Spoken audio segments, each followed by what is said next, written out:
Hello friends, welcome to our channel. আমি রূপম। আমি Mousumi. You are watching Bangla repeat ও পিট। বাংলাকে জানুন, বাঙালিকে চিনুন। বন্ধুরা, বেরিয়ে পড়লাম বাংলার এক পুরনো ইতিহাসের খোঁজে। আমাদের গন্তব্যস্থল বাঁকুড়ার জয়রামবাটি আর হুগলির কামারপুকুর। আপনারা যদি আসতে চান 7:25 হাওড়া থেকে গোঘাট লোকাল ধরে সকাল 10টার মধ্যে গোঘাট স্টেশনে পৌঁছতে পারবেন। স্টেশনে নেবেই দেখতে পারবেন প্রচুর পরিমাণে টোটো আর 4 চাকা গাড়ি আছে। যত তাড়াতাড়ি সম্ভব আপনারা যে কোনো গাড়িকে সারাদিনের জন্য করে নিতে পারেন। আমরা যে টোটোটি বুক করেছিলাম সেটি সারাদিনের জন্য আমাদের থেকে 1000 টাকা নিয়েছিল। টোটোতে বসে রাস্তার দুধারের মনোরম দৃশ্য দেখতে দেখতে এগিয়ে চললাম আমাদের প্রথম গন্তব্যস্থল রামকৃষ্ণ বিবেকানন্দ মিশন, যেটি নরনারায়ণ মন্দির নামে পরিচিত।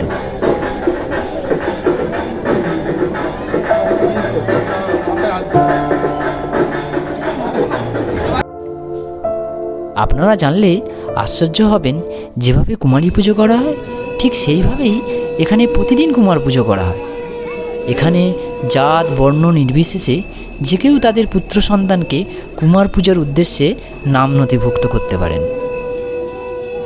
দারুণ একটা অভিজ্ঞতা হলো। ঠিক বিবেকানন্দর মূর্তির নিচে একটা সুন্দর বাচ্চাকে কুমার রূপে পুজো করা হচ্ছে।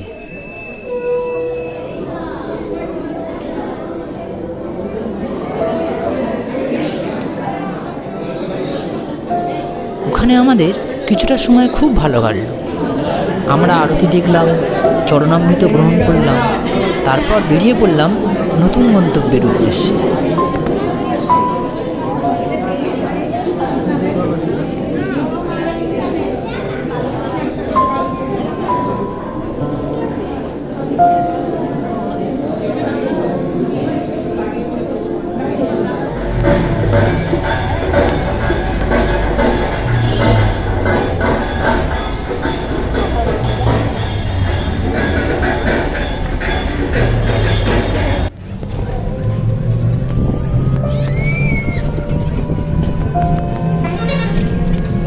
এবার আমাদের গন্তব্যস্থল মাতৃমন্দির, যেটি মা শারদার জন্মভিটা হিসেবে পরিচিত।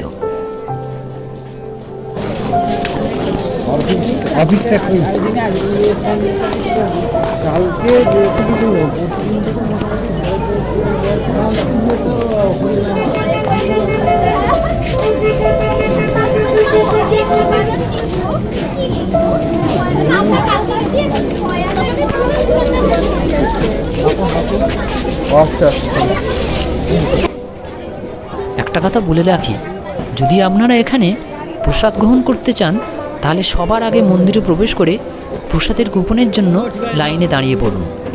কুপন সংগ্রহ করার পর চারপাশটা ঘুরে দেখবেন। তবে বলে রাখি, মা শারদার প্রধান মন্দির কিন্তু দুপুর 12টায় বন্ধ হয়ে যায়, আবার খুলবে সেই বিকেল 3:30টার পর।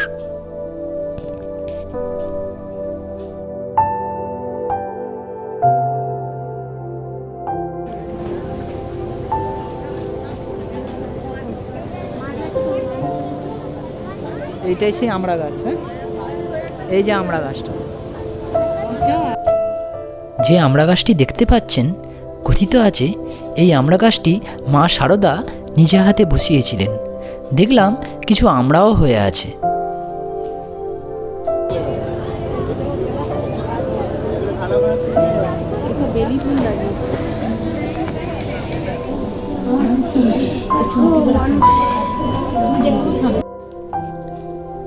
ঘুরতে ঘুরতে চলে এলাম মায়ের বসতবাটি। সত্যি কথা বলতে কি, একটা রোমাঞ্চ অনুভূত হচ্ছিল।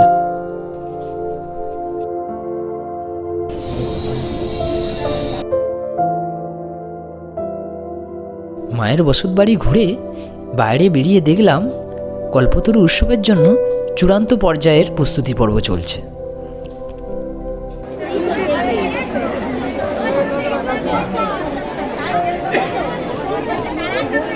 दर्शन कर लेना।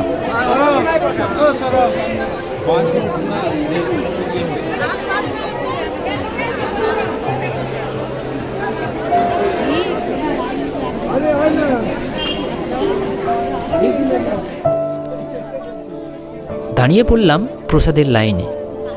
প্রসাদের লাইন কিন্তু খুব দীর্ঘ হয়, তবে ঘাবড়াবেন না, লাইন খুব দ্রুত গতিতে এগিয়ে চলে।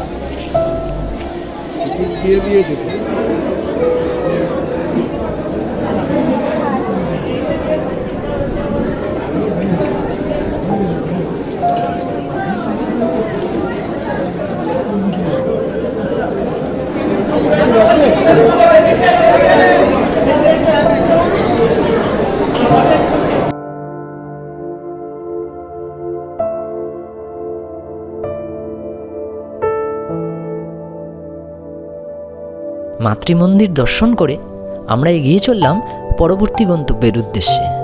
আমাদের পরবর্তী গন্তব্য হৃদয় মুখার্জির বাড়ি, অর্থাৎ যাকে শ্রী শ্রী ঠাকুর রামকৃষ্ণদেব হৃদে বলে সম্বোধন করতেন।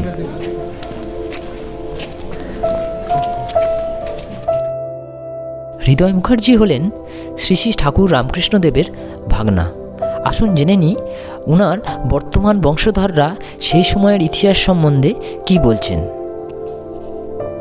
এটি এসেছেন, এটি রামকৃষ্ণদেবের ভাগ্নে হৃদয় মুখার্জির বাড়ি। হৃদয় মুখার্জির মায়ের নাম হেমাঙ্গিনী দেবী। হেমাঙ্গিনী দেবী হচ্ছে রামকৃষ্ণদেবের বড় দেবী। ছোট্টবেলার থেকেই ঠাকুর শ্রীরামকৃষ্ণদেব যখন সারদা মাকে বিয়ে করে না, তখন থেকেই হৃদয়কে নিয়ে দক্ষিণেশ্বরে থাকতেন। দক্ষিণেশ্বরে মায়ের পুজো পাঠ করতেন, ওখান থেকে কামারপুকুর হয়ে আমাদের বাড়িতে এসে থাকতেন, আবার এখান থেকে পাড়ি দিতেন দক্ষিণেশ্বর। প্রথমে যে দুর্গা মন্দিরটি আপনারা দর্শন করলেন, ওইটি ঠাকুর শ্রীরামকৃষ্ণ এবং হৃদয় মুখার্জির দুর্গা মন্দির। ওখানে ঠাকুর হৃদয়কে নিয়ে 2 বছর দুর্গা পুজো করেছিলেন। 3 বছরের বেলায় ঠাকুর দক্ষিণেশ্বরে অসুস্থ হয়ে পড়েন। এমন অসুস্থ হয়ে পড়েন যে বিছনা ছেড়ে দাঁড়াবার সাঙ্গতি নেই। তখন শ্রীরামকৃষ্ণদেবের সেবা কাজ চালাতেন হৃদয় মুখার্জি এবং মা ভবতারিণী মায়ের সেবা কাজ চালাতেন হৃদয় মুখার্জি। দিনের পর দিন, রাতের পর রাত ঠাকুর হৃদয়কে বুঝোচ্ছেন, হৃদু তোর বাড়িতে 2 বছর দুর্গা পুজো করলাম, এবছর তো আর আমি যেতে পারবো না। হৃদয় মুখার্জি বলছে, মামা তুমি না গেলে আমার বাড়িতে পুজো করবে কে? রামকৃষ্ণদেব বলছেন, এবছর তুই করিস। হৃদয় মুখার্জির সঙ্গে সঙ্গে বলছে, মামা তুমি বলছো আমি পারবো? দুর্গা পুজো মহাপুজো, 3-4 দিনের পুজো, আমি তো এত মন্ত্র জানি না। ঠাকুর বলছেন, মন্ত্রের কিছু দরকার নেই, তুই যেটুকু জানিস মন্দিরে বলিস, আর মায়ের পায়ে ফুল বেলপাতা নিবেদন করার সময় 2 ফোঁটা চোখের জল ফেলিস, থালি তো দুর্গা পুজো হয়েছে। হৃদয় মুখার্জি বলছে, মামা পুজোটা হয়েছে বলে আমি জানবো কি করে? ঠাকুর সঙ্গে সঙ্গে উত্তর দিচ্ছেন, আমি তোকে দেখা দেবো। হৃদয় মুখার্জি এই কথাটি ঠাকুর বলার পরই মা ভবতারিণী মায়ের এবং ঠাকুরের সেবা কাজে লোক নিযুক্ত করে এখানে আসেন ওনার মন্দিরে। ষষ্ঠী সপ্তমী নিজে হাতে ঘট তুলে নিজে পুজো করতেন। তারপরে অষ্টমীতে যখন অষ্টমীর আয়োজন করেছেন পুজো, মন্দিরেতে আসনে বসে আজমন শুরু করেছেন, তখন থেকে হৃদয় মুখার্জি চোখে জল। অষ্টমীতে সন্ধির পূজার যখন সন্ধির আরতি করছেন, তখন দেখছেন ঠাকুর খালি গায়ে ধুতি পরে গলায় কাপড় ঝুলিয়ে মন্দিরে দাঁড়িয়ে আছেন। হৃদয়কে বলছেন, হৃদু আমি এসেছি। ওনাদের দুর্গা মন্দিরের ইতিহাস গেল। আপনারা যে মন্দিরটি বসে আছেন বা দাঁড়িয়ে আছেন, রামকৃষ্ণদেব হৃদয় মুখার্জির নারায়ণ মন্দির। দক্ষিণেশ্বরে ঠাকুর ঘুম থেকে উঠে সকালবেলায় হৃদয়কে জড়িয়ে ধরে বলছে, তুই আমাকে কাশী ধামে নিয়ে চল। হৃদয় মুখার্জি বলছে, মামা কাশী কি করতে যাবে? ঠাকুর বলছেন, ওখানে তৈলঙ্গ স্বামী আছেন, ওনার সঙ্গে একটু দেখা করার ইচ্ছা হচ্ছে। হৃদয় মুখার্জি তাই রামকৃষ্ণদেবকে কাশী ধামে নিয়ে গেছিলেন, তৈলঙ্গ স্বামীর সঙ্গে দেখা করিয়ে 2-1 দিন ছিলেন। তৈলঙ্গ স্বামীর সঙ্গে সঙ্গে ভগবান শ্রীরামকৃষ্ণর হাতে একটি শালগ্রাম শিলা তুলে দেন। রামকৃষ্ণদেব ওই শালগ্রাম শিলাটি নিয়ে এসে হৃদয়ের বাড়িতে প্রতিষ্ঠা করেন, নামকরণ করেন শ্রীধর। তারপরে যে টিনের চাল মাটির বাড়িটি দেখছেন 200 বছরকার, ওইটি আগে খড়ের চাল ছিল। ওইটি ঠাকুর এবং রামকৃষ্ণদেব এবং হৃদয় মুখার্জি এসে থাকতেন। আমি হচ্ছি হৃদয় মুখার্জির নাতি, বিশ্বনাথ মুখার্জির ছেলে। আমার নাম দেবদুলাল মুখার্জি। জায়গায় রামকৃষ্ণদেব নিজে 2 বছর দুর্গাপুজো করেছিলেন। আচ্ছা 3 বছরের সময় দক্ষিণেশ্বরে ব্রতী হন ভবতারিণী মায়ের পূজারী হিসাবে। সেই সময় হৃদয় প্রতিমা তুলে ডাকতে যান যে মামা চলো পুজো করবে যে। হুম ঠাকুর বলেছিল দেখ হৃদয় যাবো কি করে রে, এখানে ভবতারিণী মায়ের পুজো এবং মথুরের দুর্গা পুজো, হুম তুই পুজোটা করবে যা। বলছে না মামা আমি তো পুজোর কিছু জানি না। হুম বলছে ব্রাহ্মণের ছেলে পুজোর কি জানতে হয় রে, মায়ের কাছে কাঁদবি কাটবি ফুল বেলপাতা নিবেদন করবি। হুম তখন ওকে বুঝিয়ে সুঝিয়ে পাঠিয়েছিল। এসে ষষ্ঠী সপ্তমী পুজো করছে, মামা আসেনি, তাহলে মা বোধহয় আমার পুজো গ্রহণ করেনি, কাঁদছে হাওয়া করে। অষ্টমীর সন্ধিক্ষণের আরতি যখন তুলেছে দেখছে যে মামা মায়ের পাশে এসে দাঁড়িয়েছে, সূক্ষ্ম শরীরে দেখা দিয়েছে। এই হচ্ছে জায়গা।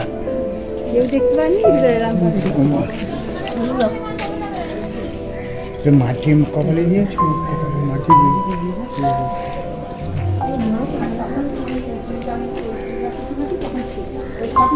ভিডিওটি ভালো লাগলে লাইক শেয়ার কমেন্ট করবেন আর অবশ্যই চ্যানেলটিকে সাবস্ক্রাইব করবেন। দেখা হচ্ছে অন্য কোনো দিন অন্য কোনো সময়।